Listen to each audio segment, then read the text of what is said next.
오늘 우리가 함께 나눌 말씀은 요한계시록 21장 1절에서 7절까지의 말씀입니다. 영원한 위로의 약속이라는 제목으로 함께 나누도록 하겠습니다. 이 말씀에 보면은 한 부자 청년이 나옵니다.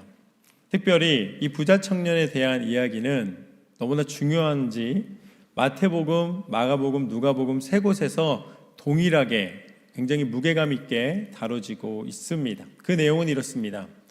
부자 청년이 예수님을 찾아옵니다. 그리고 예수님께 묻습니다.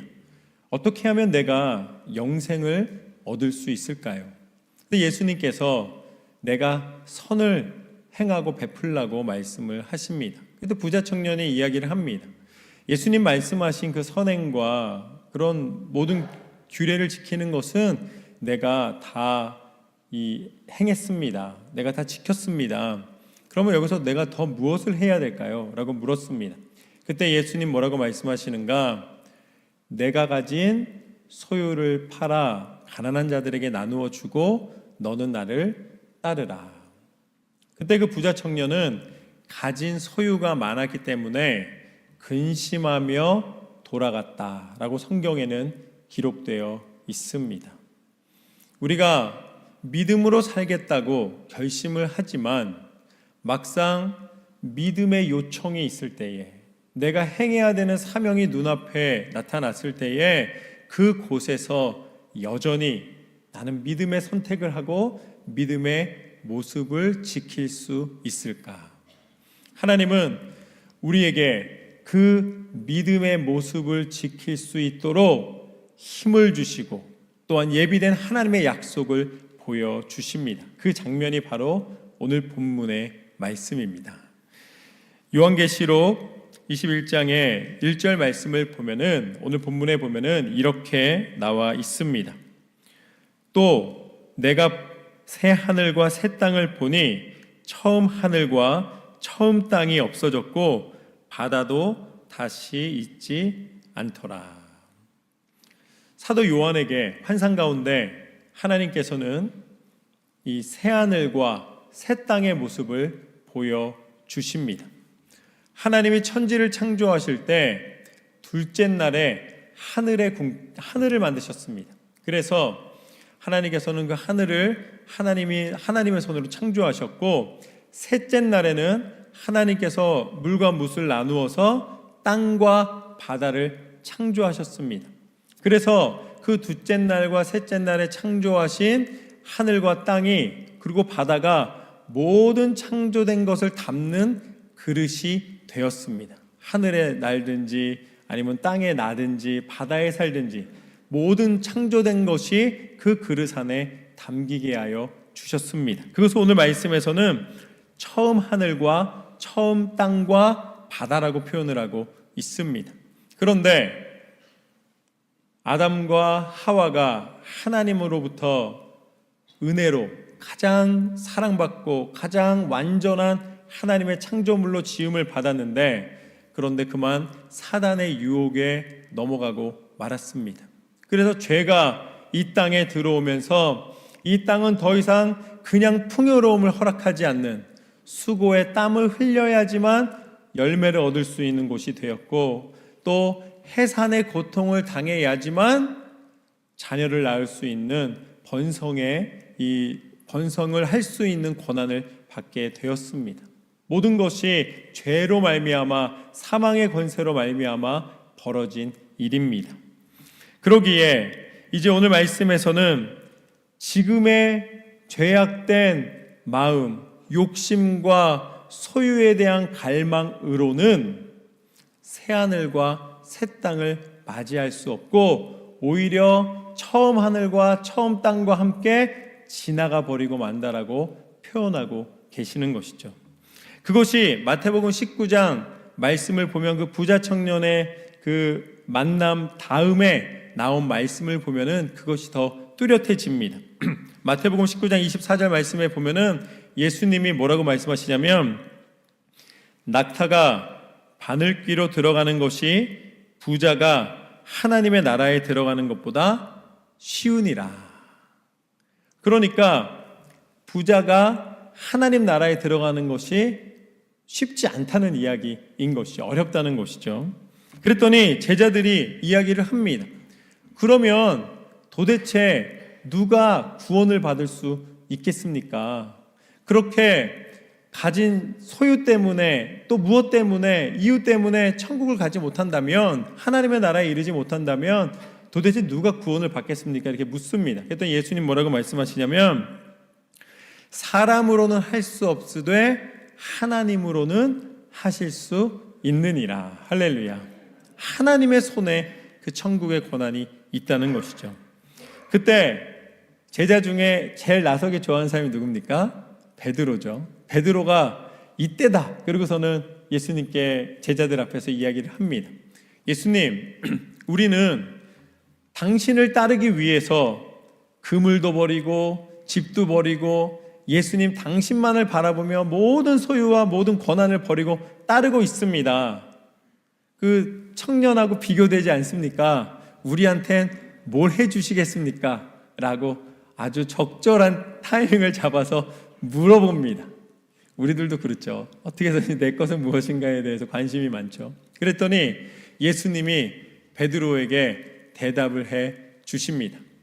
이제 너희에게 이 하나님의 나라가 이르렀을 때에 너희에게 12 보좌에 앉아서 12 지파를 심판할 수 있는 권한을 주겠노라. 그 12 제자에게 이 신비롭고 이 위대한 하나님의 축복이 임하게 됩니다. 제자들은 아마 그때 굉장히 마음속에 뿌듯함이 있었을 것입니다. 12 보좌라는 단어만 들어도 이게 거대한 우주적인 개념이기 때문에 우리가 받는 그 축복이 내가 예수님을 따를 가치가 있구나, 아마 그런 생각을 했을 것입니다. 그러면서 예수님 뭐라고 말씀하시냐면, 내 이름을 위하여 집이나 형제나 자매나 부모나 자식이나 전토를 벌인 자마다 여러 배를 받고 또 영생을 상속하리라. 그러나 먼저 된 자로서 나중되고 나중된 자로서 먼저 될 자가 많으니라. 예수님께서는 분명히 알려주십니다. 이 땅에 속한 모든 것에 기준을 두고 마음을 두지 않고 먼저 하나님의 의를 구한다면 그는 하나님의 상속자가 되고 하나님의 자녀가 되고 이 모든 권세를 허락받게 될 것이다. 하나님의 은혜가 그에게 임할 것이다. 그러면서 뭐라고 말씀하시냐면, 먼저 된 자가 나중되고 나중된 자가 먼저 되리라. 그런데 이 말씀 우리가 많이 어디서 사용을 하냐면, 어떤 사람이 나보다 믿음이 연약했는데 믿음이 더 좋아지는 거예요. 그러면 어떻게 말합니까? 먼저 된 자가 나중되고 나중된 자가 먼저 된다, 이런 표현을 하죠. 내가 전도한 사람이 더 믿음이 좋게 보일 때 아마 이런 표현을 쓸 것입니다. 그런데 오늘 표현에서는 그렇게 가벼운 내용이 아니라는 것이죠. 먼저 된 자가 나중되고 나중된 자가 먼저 되는 자가 많다라고 표현하고 있습니다. 그 많은 사람 중에 그 당시에 바로 이 한 명이 누구냐면 바로 가룟 유다입니다. 어찌 보면 이 말씀은 가룟 유다를 통해서 우리에게 알려주시는 말씀입니다. 예수님이 나를 따르는 제자이기 때문에 너희에게는 이 땅을 심판할 때에 함께 동참할 수 있는 권한을 주시겠다고까지 말씀하셨는데, 그때 누가 있었냐면 가룟 유다가 그 자리에 같이 있었다는 거예요. 가룟 유다도 예수님의 제자로서 그 보좌에 앉아 그 놀라운 일을 행할 수 있는 이 권한을, 새하늘과 새 땅이 임하였을 때에 하나님의 은혜의 능력을 선포할 수 있는 권한을 약속받은 사람입니다. 그런데 가룟 유다는 그 영적인 그 놀라운 은혜를, 그 가치를 사모하기보다 예수님을 은 30에 파는 자신의 영적인 권한과 능력을 오히려 물질적인 소유와 권한과 바꾸는 그런 어리석은 일을 행하는 모습을 보게 됩니다. 예수님을 따랐고 그 약속을 받았지만 결국은 자기 스스로가 그것을 포기해 버리고 영적인 것이 아닌 세상적인 것, 오늘 말씀의 표현에 의하면 지나가는 것, 사라지는 것에 마음을 두고 나니까 결국은 거기에서 벗어나고 말았습니다. 파멸하고 말았습니다. 그리고 오히려 예수님을 신실하게 따르지만 12명에 들어가지 못하고 항상 그 곁에 있었던 마띠아가 제비 뽑아 예수님의 그 사도 안에 들어오게 됩니다. 우리가 무엇을 바라며 무엇을 지키며 무엇을 향하여 살아가야 하는가?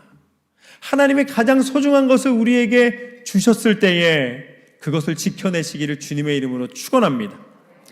잃지 않아야 할 것을 잃고 얻어야 할 것을 얻지 못한다면 그것은 세상 가운데 혜택을 받는 삶이 아닙니다. 하나님은 우리를 영적인 존재로 영적인 삶을 살아가기를 원하시고 그 길을 열어주실 때에 하나님 앞에 진정한 가치를 회복하시는 삶이 되시기를 주님의 이름으로 축원합니다. 지나간 것에 미련을 두지 마시기를 주님의 이름으로 축원합니다. 이 땅의 처음 하늘과 처음 땅과 처음 바다는 지나가게 됩니다. 이것이 오늘 말씀의 첫 번째 교훈입니다. 지나가는 것에 미련을 두지 말라. 하나님은 새 하늘과 새 땅을 예비해 주시고 우리 가운데 그것을 받을 수 있도록 우리가 맞을 수 있도록 인도해 주신다고 약속해 주셨습니다. 진짜가 기다리고 있습니다. 진짜를 받으십시오. 진짜를 사모하십시오. 진짜를 취하십시오. 더 이상 허상 속에 욕심 속에 내 기준 속에 헤매이는 인생이 아니라 하나님의 새하늘과 새 땅의 기준으로 하나님 앞에 믿음의 기준으로 삶을 살아가시기를 주님의 이름으로 축원합니다. 이때 새하늘과 새 땅을 준비하며 살아가는 모습에 대하여 2절 말씀에서는 이렇게 말씀하십니다. 오늘은 좀 한 절 한 절 좀 자세하게 보겠습니다. 또 내가 보매 거룩한 성 새 예루살렘이 하나님께로부터 하늘에서 내려오니 그 준비한 것이 신부가 남편을 위하여 단장한 것 같더라. 아멘. 아마 이 말씀은 많이 읽으셨을 것입니다. 그럼 새 예루살렘은 무엇인가? 하나님께서 예비하신 곳이겠구나. 아마 이렇게 생각을 하실 텐데 오늘 새 예루살렘이 어디서부터 내려온다고 말씀에서는 설명해 주고 계십니까?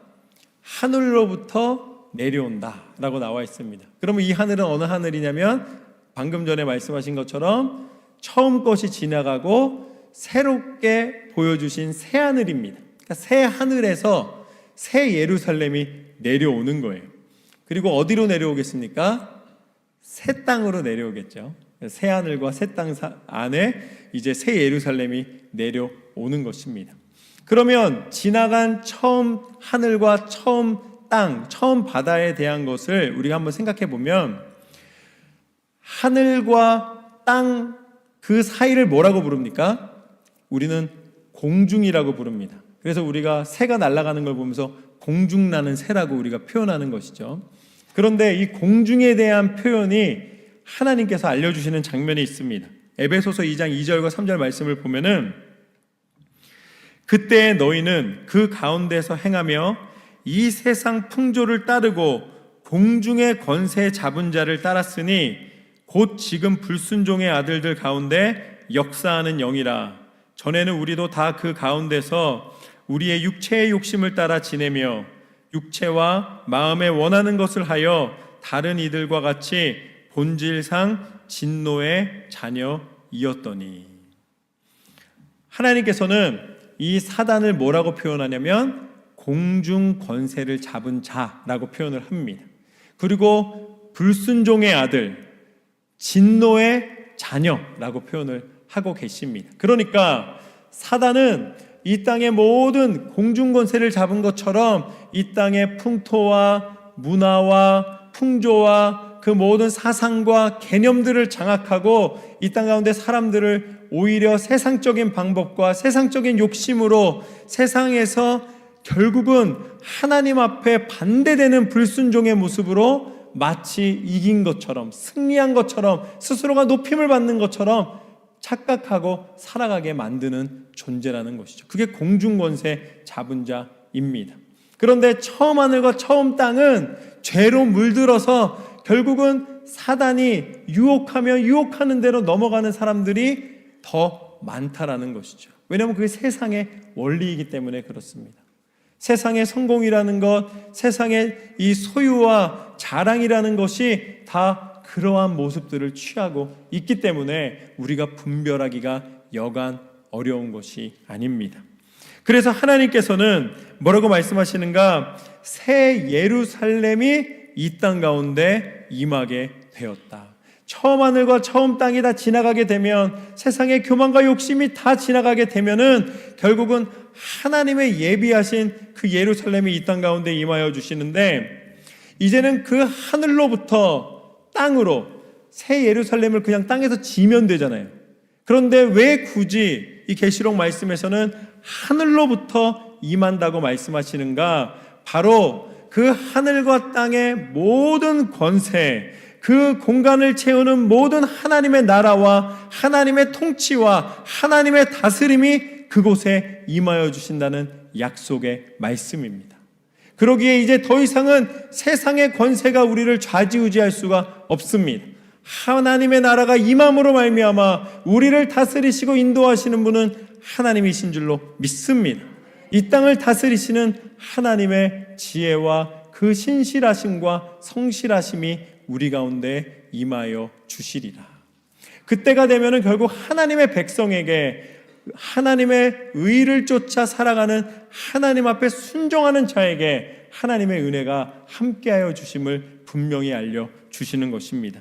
그래서 하나님이 새롭게 된다는 것은 결국은 하나님이 만드신 모든 창조와 하나님의 지혜와 하나님의 능력이 회복된다는 의미를 갖게 되는 것이죠. 죄악된 것이 다 지나가게 되고 하나님의 완전한 창조, 하나님의 완전한 통치와 다스리심이 우리를 주관하여 주시는 줄로 믿습니다. 그렇게 우리를 회복시켜 주시리라. 이것이 오늘 말씀의 두 번째 교훈입니다. 하나님이 너를 새롭게 회복하여 주시리라. 하나님이 너를 새롭게 회복하시리라. 그래서 하나님의 거룩한 성 예루살렘의 회복은, 그 임하심은 하나님께서 창조의 섭리를 다시 회복하여 주신다는 약속의 말씀을 의미하게 됩니다. 그래서 이사야서 11장 6절에서 9절 말씀을 보면은 무엇이 나오냐면, 표범과 표범 이리와 어린 양이 함께 뛰어노는 장면이 나옵니다. 또 표범이 어린 염소와 함께 거니는 모습이 나옵니다. 사자가 풀을 뜯어 먹습니다.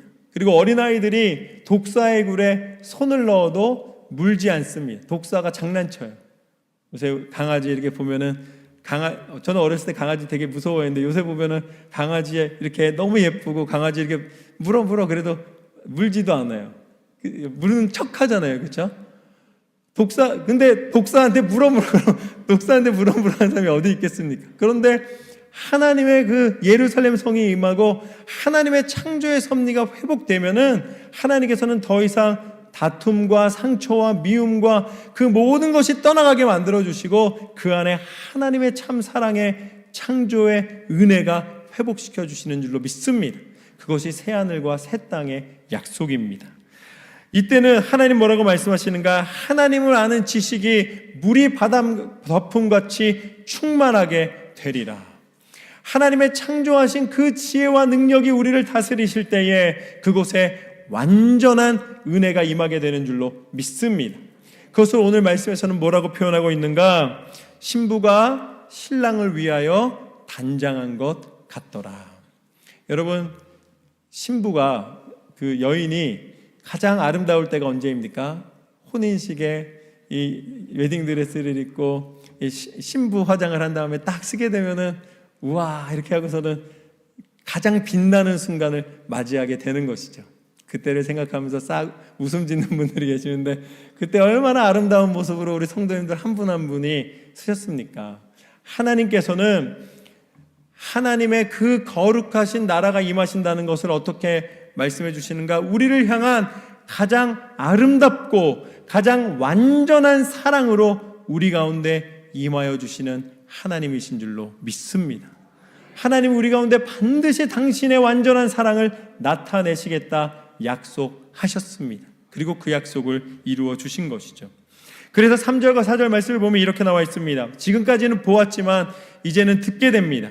내가 들으니 보좌에서 큰 음성이 나서 이르되 보라 하나님의 장막이 사람들과 함께 있음에 하나님이 그들과 함께 계시리니 그들은 하나님의 백성이 되고 하나님은 친히 그들과 함께 계셔서 모든 눈물을 그 눈에서 닦아주시니 다시는 사망이 없고 애통하는 것이나 곡하는 것이나 아픈 것이 다시 있지 아니하리니 처음 것들이 다 지나갔음이러라. 할렐루야. 모든 사람은 다 죽음을 맞이하게 됩니다. 육체는 죄로 말미암아 오늘 처음 것들이 다 지나갔다고 표현되는 것처럼 죽음과 함께 다 지나가 버리고 마는 것이죠. 그 지나가는 것에 대하여서 우리는 아쉬움이 있습니다. 왜냐하면 내 사랑하는 사람을 더 이상 육신을 입고 보지 못하는 그런 안타까움들이 있는 것이죠. 내 부모를, 내 자녀를, 그리고 또 내가 또 가지고 있던 내 사랑하는 많은 것들을 잃게 되는 것처럼 여깁니다. 그러나 우리가 기억해야 될 것이 있습니다. 누구도 그 죽음에서는 예외가 없다라는 것이죠. 모든 사람이 그것을 맞이한다는 것은 결국은 그것은 모든 사람에게 적용되고 있다는 말씀입니다. 대신에 육체의 죽음에 대해서는 우리가 원망하거나 시비할 필요가 없는 것입니다. 왜냐하면 모든 사람에게 이제 죄로 말미암아 공평하게 주어졌기 때문이죠. 그런데 또 한편으로는 우리가 죽음과 함께 내가 소중하게 여겼던 것이 사라진다라고 여기지만 그러나 죽음과 함께 또한 죽음을 일으키던 원인들도 다 사라지게 된다는 것이죠. 죄와 사망의 권세가 그 죽음과 함께 죄와 죄의 권세가 죽게 만드는 것인데 이미 모든 사람이 죽게 되면 그것은 죄에 대하여서 죽게 되는 것입니다.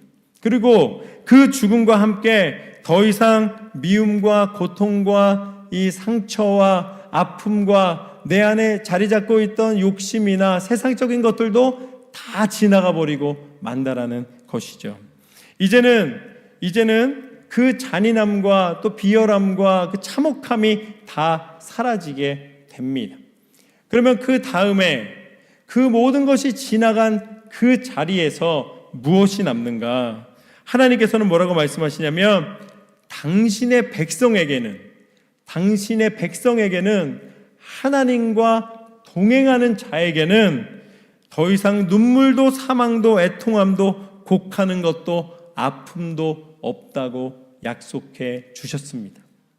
그 모든 것이 지나간 자리에서 더 이상은 그것을 기억함이 없을 것이다 약속해 주신 것이죠. 그리고 그것을 5절 말씀에 보면은 보좌에 앉으신 이가 이르시되 보라 내가 만물을 새롭게 하노라 하시고 또 이르시되 이 말은 신실하고 참되니 기록하라 하시고 모든 것을 새롭게 하신 다음에 그것을 기록하라고 말씀하신 것은 이것은 하나님이 확정된 약속이라는 말씀입니다. 반드시 이루신다는 것입니다.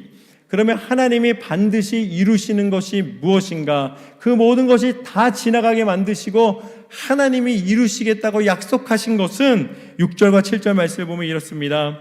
또 내게 말씀하시되 이루었도다. 나는 알파와 오메가요 처음과 마지막이라.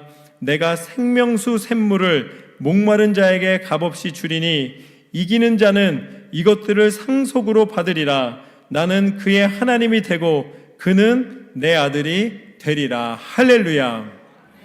이기는 자에게는 하나님이 상속자, 하나님 나라의 백성, 하나님의 자녀되는 축복과 권한과 은혜를 허락하여 주시는 줄로 믿습니다. 그 증거로 하나님께서는 우리 가운데 생명샘 물을 허락하여 주셨습니다. 생명샘 물을 허락하여 주셨노라. 새하늘과 새 땅에 들어가는 사람은 생명샘 물을 받고 영원한 생명을 얻게 됩니다. 그렇지만 지나간 하늘과 세상의 욕심으로 있었던 사람들은 그 세상의 멸망과 함께 지나가고 마는 것이죠. 그런데 새하늘과 새 땅의 특징은 무엇인가? 하나님의 창조의 회복과 함께 하나님이 바꾸어 주신 게 있어요. 하나님이 바꾸어 주신 게 맨 처음에 에덴 동산을 창조하실 때는 하나님 뭐라고 말씀하셨습니까? 에덴 동산에 선악을 알게 하는 나무를 심으신 다음에 그 나무의 열매만은 먹지 말라라고 말씀하셨습니다. 하나님이 금지 명령을 내리셨어요. 그러니까 사단의 유혹에 넘어갈 때 어떻게 됐습니까? 보암직도 하고 먹음직도 해서 먹었잖아요. 불순종을 하게 된 것입니다. 그런데 새하늘과 새 땅은 좀 쉬워졌어요. 먹지 말라가 쉽습니까? 먹으라가 쉽습니까? 먹으라가 쉽죠. 그렇죠? 하나님께서 생명샘물을 마시라 말씀하셨습니다. 새롭게 된 하나님의 은혜의 법칙 안에서는 우리 가운데 누리고 취하고 하나님의 은혜 가운데 하나님과 함께함을 허락하여 주셨다는 것입니다. 그 생명샘물이 누구신가?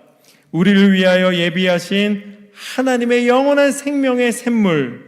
요한복음 4장 말씀에 보면은 내가 주는 물을 마시는 자는 영원히 목마르지 아니하리라 말씀하신 그 물이 되어주신 분 예수 그리스도이신 줄로 믿습니다. 그러기에 예수 그리스도의 생명의 물을 마시는 자마다, 예수 그리스도를 믿고 따르는 자마다 영원한 생명을 허락하여 주신 줄로 믿습니다. 예수님이 십자가를 지심도 하나님 이 잔을 내게서 옮기시옵소서, 그러나 내 뜻대로 마시고 아버지 뜻대로 하시옵소서. 예수님이 생명의 물을 마시셨고 예수님이 그 생명의 물이 되셨고 우리 가운데 허락하여 주신 것은 무엇인가? 그냥 예수님이 고통당하셨으니까, 예수님이 십자가를 지셨으니까, 예수님이 다른 사람들을 위해 죽으셨으니까 그냥 된 것이 아닙니다. 그럼 예수님 닮은 모습으로 살아간다는 것이 그냥 맨날 고통당하고 맨날 아픔당하고 맨날 괴로운 것이 예수님 닮은 모습이냐? 그것이 아니라 예수님이 그 잔이라고 표현하셨던 예수님이 먼저 마시신 물, 그리고 또 우리에게 마시도록 권하여 주시는 물, 그 십자가는 바로 철저한 믿음의 순종입니다. 하나님을 온전히 따랐다는 것입니다. 하나님이 십자가를 지라 하셨기에 십자가를 지신 것입니다. 만약에 다른 것이었다면 다른 방법으로 예수님께서 우리를 구원하셨겠죠. 우리가 생명샘으로 새 힘을 얻고 우리 가운데 주시는 영원한 생명의 증거가 무엇인가? 바로 예수 그리스도의 순종입니다. 우리의 삶이 그 십자가의 순종이 나타나는 삶이 되시기를 주님의 이름으로 축원합니다. 나는 생명샘물을 마시고 영원한 생명 가운데 살아가노라 이야기하는 증거는 철저한 순종을 통해 나타나게 되는 줄로 믿습니다. 여러분의 삶 전체가 하나님 앞에 순종의 삶, 승리의 삶, 그 생명샘물을 나만 마시는 것이 아니라 이제는 예수님이 우리에게 전하여 주신 것처럼 세상에 죽어져가는 영혼들에게 전하는 삶이 되시기를 주님의 이름으로 축원합니다. 오늘 말씀을 통해 우리는 이 땅을 살아가며 진정으로 추구해야 되는 가치 있는 삶이 무엇인지를 함께 나누었습니다. 첫 번째는 무엇입니까? 첫 번째는 지나가는 것에 미련을 두지 말자. 여러분, 진정으로 가치 있는 것을 발견하시고 포기하지 않으시기를 주님의 이름으로 축원합니다. 믿음의 가치로, 새하늘과 새 땅의 가치로 살아가시기를 주님의 이름으로 축원합니다. 두 번째, 하나님이 너를 새롭게 회복하시리라. 할렐루야.